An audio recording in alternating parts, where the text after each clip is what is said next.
അപ്പോ എങ്ങനെയാ ഇന്നലത്തെ ഉച്ചവിശേഷങ്ങളൊന്ന് കണ്ടു നോക്കിയാലോ?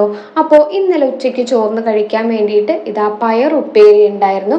ഇത് കഴിഞ്ഞ ദിവസം ഞാൻ ഉണ്ടാക്കിയിട്ടുള്ള ചേപ്പൻ വെപ്പ് വെച്ചിട്ടുള്ള ചിക്കനാണ് കേട്ടോ. പിന്നെ ഇതാ കല്ലുമ്മക്കായ വറുത്തതുണ്ടായിരുന്നു. പിന്നെ എപ്പോഴും പറയുന്ന പോലെ മാങ്ങ അച്ചാർ കേട്ടോ. പിന്നെ ഇത് കറി കുമ്പളങ്ങ കറിയാണ് കേട്ടോ. പരിപ്പിട്ട് വെച്ചിട്ടുള്ള കുമ്പളങ്ങ കറിയാണ്. അപ്പോൾ ഇതാ ഞാൻ ഹസ്ബൻഡിൻ്റെ വീട്ടിലെത്തിയിട്ടുണ്ട് കേട്ടോ. ഇനിയുള്ള വിശേഷങ്ങളൊക്കെ ഇവിടെ നിന്നുള്ളതാവുകയെ. അപ്പോ എങ്ങനെയാ ഇന്നലത്തെ ഉച്ചവിശേഷങ്ങളൊന്ന് കണ്ടു നോക്കിയാലോ? അപ്പോൾ ഇന്നലെ ഉച്ചയ്ക്ക് ചോറിന് കഴിക്കാൻ വേണ്ടിയിട്ട് ഇതാ പയർ ഉപ്പേരി ഉണ്ടായിരുന്നു. ഇത് കഴിഞ്ഞ ദിവസം ഞാൻ ഉണ്ടാക്കിയിട്ടുള്ള ചേപ്പൻ വെപ്പ് വെച്ചിട്ടുള്ള ചിക്കനാണ് കേട്ടോ. പിന്നെ ഇതാ കല്ലുമ്മക്കായ വറുത്തതുണ്ടായിരുന്നു. പിന്നെ എപ്പോഴും പറയുന്ന പോലെ മാങ്ങ അച്ചാർ കേട്ടോ. പിന്നെ ഇത് കറി കുമ്പളങ്ങ കറിയാണ് കേട്ടോ. പരിപ്പിട്ട് വെച്ചിട്ടുള്ള കുമ്പളങ്ങ കറിയാണ്. അപ്പോൾ ഇതാ ഞാൻ ഹസ്ബൻഡിൻ്റെ വീട്ടിലെത്തിയിട്ടുണ്ട് കേട്ടോ. ഇനിയുള്ള വിശേഷങ്ങളൊക്കെ ഇവിടെ നിന്നുള്ളതാവുകയെ.